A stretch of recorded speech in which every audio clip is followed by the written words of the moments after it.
કામરેજ તાલુકામાં યુવકની કરપીણ હત્યા. પરબ ગામે આવેલ ઓમ ઇન્ડસ્ટ્રીયલના વિભાગ 14માં હત્યાની ઘટના. મિલ બાજુમાં ખુલ્લા ખેતરમાંથી મળ્યો હત્યા કરાયેલા યુવકનો મૃતદેહ. માથામાં બોથડ પદાર્થ મળી હત્યા કરી હોવાની આશંકા.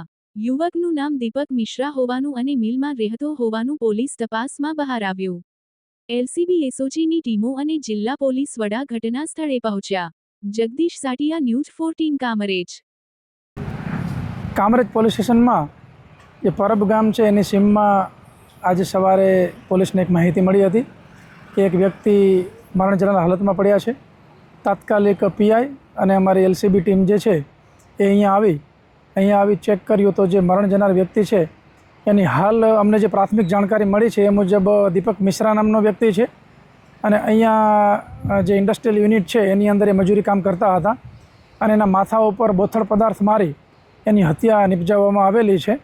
હજી પ્રાથમિક રીતે જ અમે અત્યારે જગ્યાનું સર્ચ અને અન્ય કરી રહ્યા છીએ. એફએસએલ અધિકારીને પણ બોલાવવામાં આવેલા છે અને સાયન્ટિફિક ઢબે તપાસ થશે. હાલમાં ફરિયાદ લેવાની કાર્યવાહી ચાલુ છે અને આરોપીને સત્વરે પકડી લેવામાં આવશે.